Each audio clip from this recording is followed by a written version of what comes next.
आजकल ये गोदी मीडिया जो कर रहा है, लोग इस बात पर यकीन कर रहे हैं, जबकि ऐसा नहीं है। हिंदू राष्ट्र बनाने के लिए तो हिंदू चाहिए ना। हमारे देश में हर सब जाति के लोग हैं, तो हिंदू राष्ट्र कैसे बन जाएगा ये? मुसलमान को भेजोगे, सरदारों को भेजोगे, बौद्धिस्ट को भेजोगे, इसे कहाँ भेजोगे? हम यहीं के पैदा हुए, यहीं मर जाएंगे, हम अपना देश छोड़कर कभी नहीं जा सकते। कोई भी सरकार जब भी अपना मैनिफेस्टो, अपना मांग पत्र हमारा घोषणा करती है, उसमें क्रिश्चियंस के लिए कोई मुद्दा नहीं होता, क्रिश्चियंस के लिए कोई बात नहीं होती कि हम क्रिश्चियंस के लिए ये करेंगे, क्रिश्चियंस के लिए वो करें, बल्कि हमारे इंस्टीट्यूशनों के ऊपर, हमारे चर्चेस के ऊपर और बैन लगा दिया। माइनॉरिटी की वजह से हमारे ज़्यादा महत्व नहीं दिया जाता, क्योंकि बोले थोड़ी वोट है, इनको क्या देना। खड़े होकर के तालियां बजाइए, तालियां बजाइए।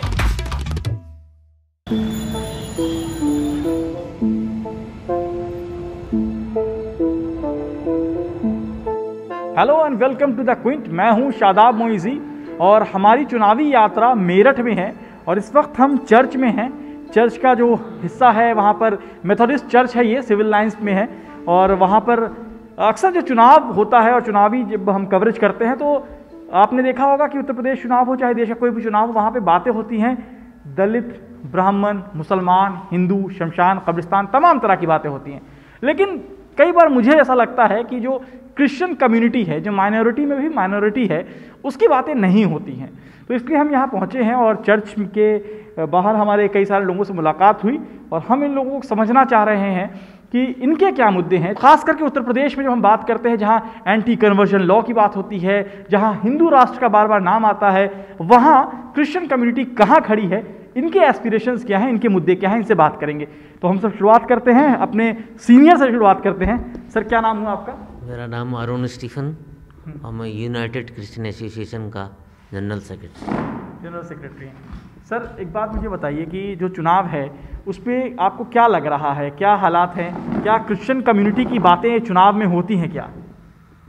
आज तक जितने भी चुनाव हुए हैं और उनके सर्वे हुए हैं, आज पहली बार क्विंट से आप आए हैं, हम आपका स्वागत करते हैं सबसे पहले। और दूसरा यह है कि जहाँ तक क्रिश्चियंस की बात है, क्रिश्चियंस के मुद्दे को उठाने के लिए आज यहाँ कोई नहीं, जबकि क्रिश्चियंस लोग अपनी सेवाएं साइलेंटली बहुत देते हैं, जैसे नर्सेस के रूप में और एजुकेशन सेक्टर में बहुत ज़्यादा हमारा सहयोग है सबके लिए। और हम चाहते हैं कि हमारे देश के बच्चे जो अच्छे से उठें, उनका अच्छे से ज्ञानवर्धन हो और उसके लिए हम लोग पूर्ण रूप से समर्पित हैं। लेकिन इन सब बातों को एक तरह से इग्नोर किया जाता है और हमारा किसी भी स्टेप पे हम देखें तो वहाँ हम लोगों को ज़्यादा पूछा नहीं जाता है। तो मैं आपसे पूछ रहा हूँ कि क्या एज ए क्रिश्चियन कम्युनिटी और क्रिश्चियन होने के नाते क्या आप खुद को सेफ फील करते हैं? अभी कुछ समय से ऐसा चल रहा है कि कुछ वर्ग विशेष के लोग या कुछ ऐसा सोचने वाले लोग जो देश को तोड़ना चाहते हैं, वो नहीं चाहते हैं कि ये जो माइनॉरिटी के लोग हैं, और ख़ासकर हम अपने ही समाज की बात करेंगे, क्रिश्चियंस के लिए आजकल बहुत सताव हो रहा है चर्चों में। अभी बड़े दिन पे यहाँ पर जो है कई जगह पर हमारे चर्चों में जाकर तोड़फोड़ की गई और मारपीट की गई और एक तरह से क्षतिग्रस्त हुए लोग, उनको बहुत मारा पीटा गया, महिलाओं को सताया गया, उनके कपड़े फाड़े गए। तो ये समस्या है जो हम चाहते हैं कि जो हमारा सूबा उत्तर प्रदेश है, तो हमारे सूबे के जो मुखिया हैं कम से कम इनका संज्ञान लें और ऐसे लोगों को ज़रूर चिन्हित करके उनको सज़ा दिलाएं, ताकि जो शांति वो बनी रहे। शांति बनी रहने की बात कर रहे हैं और भी लोग हमसे उनसे बात करते हैं। सर, क्या नाम है आपका? मेरा नाम सुनील रॉबर्ट है, मेंबरशिप ग्रुप सोसाइटी का अध्यक्ष हूँ। तो मुझे एक बात बताइए, आप कितने साल से मेरठ में रह रहे हैं? मैं तो जन्मजात मेरठ से रह रहा हूँ, जब से पैदा हुआ हूँ मेरठ में ही पैदा हुआ हूँ, मेरठ में ही शायद जब तक है। तो इस चुनाव में क्या मतलब आप लोग जब कोई मैनिफेस्टो बनता है और पॉलिटिकल पार्टीज़ का अक्सर देखते हैं, उस मैनिफेस्टो में बात होती है कि जब हम आएंगे तो इनको रिजर्वेशन दे देंगे, इनको ये कर देंगे, इस समाज को ये देंगे। क्या क्रिश्चियन कम्युनिटी के लिए कोई मैनिफेस्टो में जगह है? कहीं कोई मैनिफेस्टो में हमें तो आज तक मिली नहीं कहीं भी, और जबकि हमें कम से कम और कुछ नहीं तो हमें जो प्रत्याशी होते हैं इसमें भी हमें रिप्रेजेंट करने का मौका नहीं मिलता।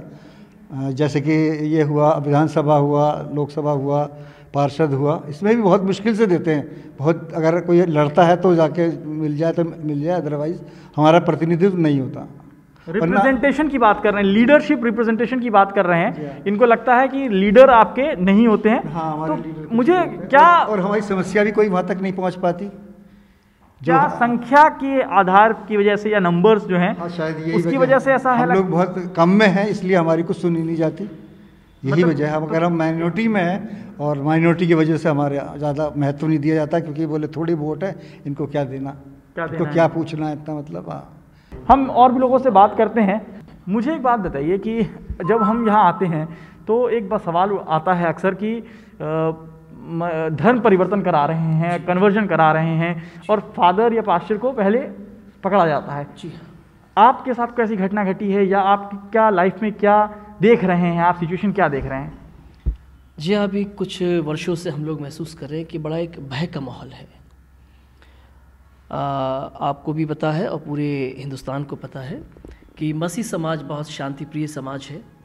हमें अपनी आराधना से और अपने इंस्टीट्यूशन से और कार्यों से मतलब है।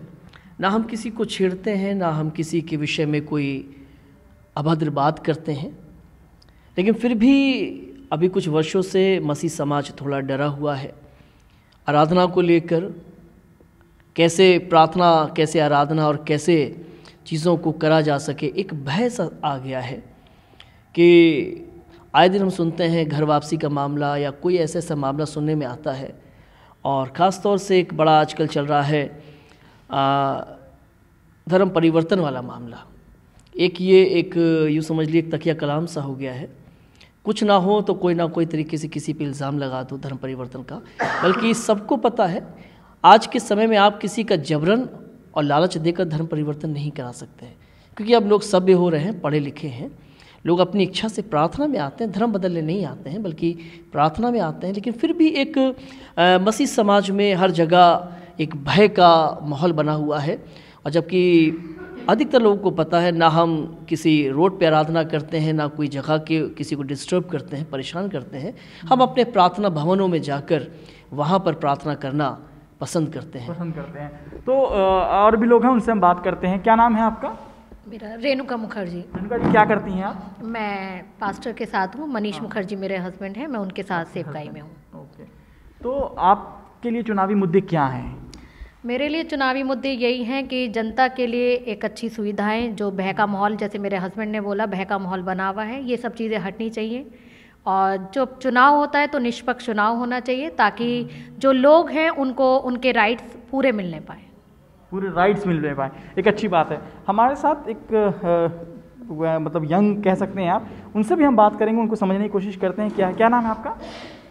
My name is Aroma Stephen. I am pursuing graduation. Okay. It's my third year. तो आप मतलब वोटिंग राइट्स आपको मतलब हो गया, आप 18+ हो गए? Yes, I do have voting rights. तो आप फर्स्ट टाइम वोट करेंगी? No, it's been like second time I'll be voting. Okay, 2019 में आपने वोट किया था क्या? Yes. ठीक है, तो आपका जो वोटिंग आपने पिछली बार भी किया, इस बार क्या देख के वोट करेंगी? Actually, we talk about equality these days. We talk about being liberal these days, but we cannot see any type of equality or liberalism in our society.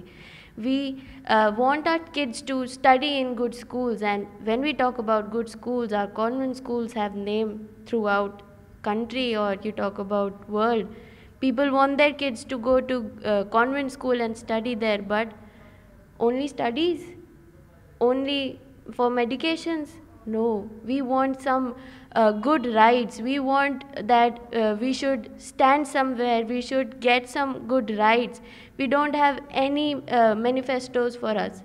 We literally don't have. And this time, I don't see that anybody is talking for our Christian people. So I am not going to vote anybody. You're not going to vote? Yeah, I'm going to put not a button on that place. और भी लोगों से बात करते हैं। क्या नाम है आपका?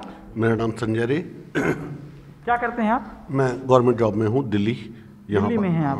तो अभी जैसे सारे लोग बात कर रहे हैं, अपने अपने अलग अलग बातें बता रहे हैं। एक बात मुझे बताइए, बार बार एक बात होती है कि हिंदू राष्ट्र बनेगा, क्या लगता है आपको?